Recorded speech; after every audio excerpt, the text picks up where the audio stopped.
আমাদের এখানে বন্ধুবর পরিমূল্য ভাইও আছেন। আমি আপনাদের সকলকে শুভ সন্ধ্যা।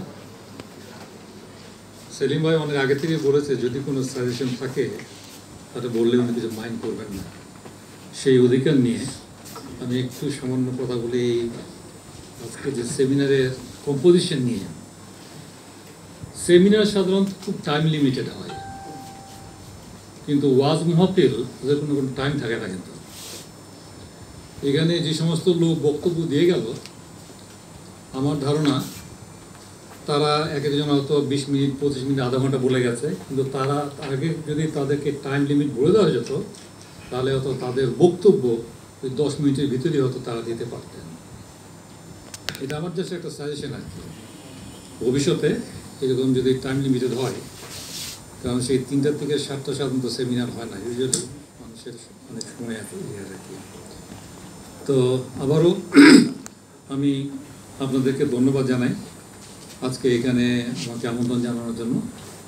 আমি প্রথমেই আমার অজ্ঞতা স্বীকার করে নিই যে ধর্ম কিংবা ধর্ম রিলেটেড কোনো সাবজেক্টে আমার তেমন কোনো অভিজ্ঞতা নেই কিংবা আমার কোনো স্পেশালিটি নেই। তাই আজকে আমি এখানে উপস্থিত হয়ে আমি নিজেকে অত্যন্ত সমৃদ্ধ মনে করছি, অত্যন্ত আমি জ্ঞানার্জনের একটা স্থান হিসাবে আমি এটাকে বিবেচনা করছি। তো আজকে আপনারা যারা ধর্ম সম্বন্ধে কিংবা সাম্প্রদায়িকতা কিংবা ধর্মের প্রভাব কিংবা ধর্মের প্রভাবে সমাজে যে কী ধরনের প্রভাব সেটা আপনারা শুনলেন। আমি বলতে চাই যে এটা অনেকেই বলে গেছেন যে এটা শুধু বাংলাদেশে না, পৃথিবীর বিভিন্ন দেশে একই ধরনের সিচুয়েশন চলছে। আমি কিন্তু আরেক ধাপ আগায় বলবো, শুধু বর্তমান বাংলাদেশে না, বিশ্বে না, এটা ইতিহাসেও এই ধরনের ঘটনা কিন্তু বারংবার ঘটে গেছে।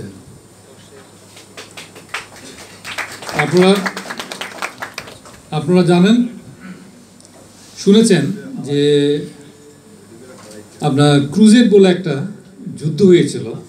সেটাও কিন্তু ধর্মের বিরুদ্ধে ধর্ম, মুসলমানের বিরুদ্ধে খ্রিস্টান, একটা না দুইটা না, এরকম 800 বছর ধরে এই যুদ্ধ চলেছিল জেরুজালেমকে দখল করার জন্য। সুতরাং এই যে আমি এই কথাটা এই জন্যই বললাম যে ইস্যুটা, যে বিষয়টা আপনার শুধু বিভিন্ন দেশের বিভিন্ন মানে পৃথিবীর বিভিন্ন দেশে শুধু নয়, ইতিহাসেও নজির দেখা যায়। সুতরাং এই ইস্যুটা সলভ করাটা এত সোজা ব্যাপার না। I must say you are fighting an uphill battle. আপনারা পাহাড়ের উপরের দিকে যাচ্ছেন, সুতরাং ওইভাবে আপনাদের প্রস্তুতি নিয়ে নামতে হবে। এটা যে শুধু ধর্মে তাও না, ধর্মের ভিতরেও চলেছে। আপনারা এটাও জানেন যে রোমান ক্যাথলিক্স প্রোটেস্ট্যান্টের বিরুদ্ধে জার্মানিতে হঠাৎ যুদ্ধ শুরু হয়ে গেল। ইস্যু কিন্তু অনেক কারণ, তার ভিতরে একটা খুব সিলি রিজন দেখেন। প্রোটেস্ট্যান্টরা বলল রোমান ক্যাথলিক্সকে যে তোমরা ধর্মের ব্যবসা, ধর্মের সার্ভিস বিক্রি করে পয়সা নিবা কেন? যেটা আমি জানি ওই বিতর্ক কিন্তু এখনও বিভিন্ন জায়গায় চলে। এটা কীরকম পয়সা নিত?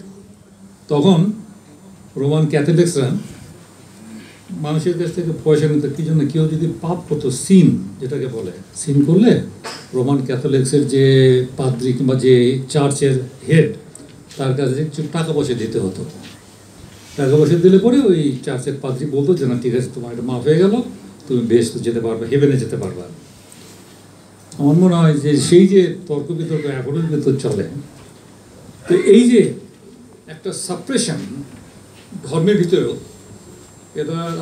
এটা ফলশ্রুতি হিসাবে আপনারা জানেন ইউরোপে যখন এটা চরম পর্যায়ে পৌঁছল, তখন কিছু কিছু লোক ক্যাথলিক্সের এই যে সাপ্রেশন কিংবা এই অত্যাচার থেকে বাঁচার জন্য তারা কলম্বাসের মতো একটা লোকরে টাকা পয়সা দিয়ে ফান্ডিং করে স্পেন থেকে দেশ আবিষ্কার করতে বের করলো, না দেশ একটা নতুন দেশ বার করার জন্য তাকে পাঠিয়ে দিল, যাতে করে তারা বাঁচতে পারে কোথাও। এবং এই যখন আমেরিকা আবিষ্কার হলো, তখন ম্যাক্সিমাম যে লোকগুলো ইউরোপ থেকে আমেরিকাতে গেল, তারা কিন্তু এই যে চার্চের এই সাপ্রেশন থেকে বাঁচার জন্য ওরা প্রথমেই যে আমেরিকাতে যখন কনস্টিটিউশন হলো তখন তারা প্রথমেই বলল separation of church and state, অর্থাৎ স্টেটের সঙ্গে ধর্মের কোনো হবে না, মানে কোনো যাতে মিল না হয়, যাতে স্টেট ধর্মের উপরে কোনো প্রভাব বিস্তার করতে না পারে এবং ধর্ম নিয়ে স্টেট যেন কোনো কিছু করতে না পারে। এটা কিন্তু মিডিয়েভাল যুগে ইউরোপে কিন্তু এটা খুব একটা কমন ফেনোমেনা ছিল এবং এইভাবে তারা ওই চার্চ থেকে গেল। কিন্তু এখন সৌভাগ্যের বিষয় হচ্ছে, এটা ইতিহাসের ব্যাপার হলেও এখন কিন্তু সমাজ অনেক উন্নত হয়েছে, রাষ্ট্রবিজ্ঞান অনেক উন্নত হয়েছে, সামাজিক রাষ্ট্রবিজ্ঞানের সৃষ্টি হয়েছে। সুতরাং এখন মানুষ অনেক উন্নত হয়ে চিন্তাধারার ভিতরে পরিবর্তন এসছে। এখন কিন্তু মানুষ আস্তে আস্তে প্রগতিশীল হচ্ছে। কিন্তু এখানে কয়েকদিন আগে আইসিস বলে একটা জিনিস ছিল, ইসলামিক স্টেট, নাম শুনেছেন তো সকলে? ইসলামিক স্টেট, এটা কিন্তু সাম্প্রদায়িকতা চূড়ান্ত ছিল। যারা মনে করতো যে ইসলাম ধর্ম ছাড়া পৃথিবীতে কোনো ধর্ম থাকা যাবে না ইত্যাদি ইত্যাদি, লোকজনের গলা কাটতে করতো ইত্যাদি ইত্যাদি, সেটাও কিন্তু এখন শেষ হয়ে গেছে। This is not acceptable to any people at all. পিপলের কাছ থেকে এটা সরে গেছে। আপনি আফগানিস্তানের কথা বলেন, এর আগে যখন তালিবানরা ক্ষমতায় ছিল তখন কিন্তু ভীষণভাবে সাম্প্রদায়িক এবং একটা ভীষণ ব্যাকওয়ার্ড একটা সমাজ ব্যবস্থা তারা এনেছিল। এখন কিন্তু সেখান থেকে তারা সরে এসছে। ওটা কেন? আপনি সৌদি আরবের কথা চিন্তা করেন, আজ থেকে 10 বছর আগের সৌদি আরব আর এখন সৌদি আরব কিন্তু অনেক তফাৎ। আমরা বলি দে আর কামিং টু লাইট, তারা আলোতে আসতেছে, তারা অন্ধকারে ছিল। আমি এই জন্যই বললাম যে এখন মানুষের দৃষ্টিভঙ্গি চেঞ্জ হয়ে গেছে। ওইটা কেন? আপনার পার্শ্ববর্তী ভারতে দেখেন, পার্শ্ববর্তী ভারতে আমাদের মোদি সাহেব উনি এটাকে চেষ্টা করলো একটা হিন্দু রাষ্ট্র তৈরি করার জন্য। বলে দেয়, ওরা কিন্তু ক্লিয়ারলি বলে হিন্দুত্ববাদ, হিন্দু রাষ্ট্র তারা তৈরি করবে। যার জন্য ওই যে বাবরি মসজিদের উপরে রাম মন্দির তৈরি করে ইলেকশনের আগে তার তৈরি করে তারা ভাবলো যে এটাতে হয়তো তারা জিতে যাবে, তারা মনে করেছিল। কিন্তু কি হলো শেষ পর্যন্ত? সেই অযোধ্যা যেখানে রাম মন্দির, সেইখানে বিজেপি জিততে পারলো না। কারণ মানুষ এই যে ব্যাকওয়ার্ড চিন্তাগুলোকে ওরা কিন্তু ওইটাকে সহ্য করতে পারে না, তারা ওইটাকে ফিরে এসে। তো এই যে শুধু এটাও না, তারা ওই মাঝখানে ভারতে ওই সিএ বলে একটা অ্যাক্ট চালু করেছিল, অর্থাৎ ওই সিটিজেনশিপ চার্ট এগ্রিমেন্ট কিংবা কিছু একটা, যেখানে বলা হলো যে বিদেশ থেকে যত লোক যাবে ভারতে তারা তাড়াতাড়ি সিটিজেনশিপ পেয়ে যাবে, কিন্তু মুসলমানরা পাবে না বাড়িতে কোথাও গেলে। এই যে এই ধরনের ডিসক্রিমিনেশন, এটাকে আমি মনে করি স্টেট স্পন্সর্ড সাম্প্রদায়িকতা। এটা রাষ্ট্রের পক্ষ থেকে এটা করা হয়, কিন্তু স্টিল এই সমস্ত ফলে দেখা গেল ভারত কিন্তু অত্যন্ত অসাম্প্রদায়িক একটা দেশ ছিল একদিন, কিন্তু আসার পরে সাম্প্রদায়িকতা কিন্তু গোটা দেশটাকে খাই ফেলছিল। এই যে এই ভোটের ফলে মোদি জিতছে, কিন্তু মোদি একটা সিগন্যাল পেয়েছে, গোটা পৃথিবীর সিগন্যাল পেয়েছে যে সাম্প্রদায়িক চিন্তাধারা দিয়ে লোকজনকে ধোকা বানানো যায় না। এটা হয়তো কিছুদিনের জন্য ধোকা বানানো যায়, কিন্তু আলটিমেটলি ধোকা বানানো যায় না। এইটা এখন আপনি যদি বাংলাদেশে দেখে আসেন, আমি আপনাদের বলবো বাংলাদেশে অত্যন্ত একটা উপযুক্ত পরিবেশ আছে সাম্প্রদায়িকতার বিরুদ্ধে যাওয়ার জন্য। আজকে আওয়ামী লীগ আমাদের দেশ শাসন করছে। আওয়ামী লীগের চারটা যে মূল মন্ত্র, সেকুলারিজম, সোশ্যালিজম, তারপর ডেমোক্রেসি অ্যান্ড ন্যাশনালিজম, বাংলাদেশেরও কিন্তু এই একই চার মূল মন্ত্র। সুতরাং যে পার্টি অর্থাৎ স্বাধীনতার যে আমাদের বেসিক ফাউন্ডেশন, এটা কিন্তু এই চারটা মূল মন্ত্র।